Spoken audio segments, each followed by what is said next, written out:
કે ભાઈ આ ખોટું જાણ અન્યાય ના થવો જોઈએ? તમારા સમાજની પ્રતિનિધિત્વ કરવાવાળા લોકો કાયર છે, એમાં અમે શું કરીએ યાર? નીકળે ને બહાર.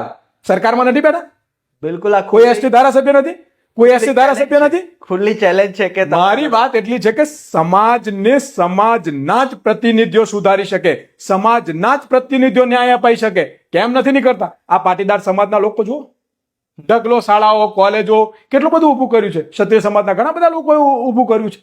તમે પણ કરો ને. શું કામ તમે નિરાશ છો? અને હું તમને કહું છું કે હું સાથે આવીશ. તમારી આ જવાબદારી છે. ચટ્ટાનથી બોલો તમે. તમે શું કામ એને નિરાશ કરી દો છો? આપણે દલિત છે એટલે અન્યાય થાય છે, આપણે આદિવાસી છે એટલે અન્યાય થાય છે, આપણે ઓબીસી છીએ એટલે અન્યાય થાય છે. એટલે અન્યાય નથી થતો.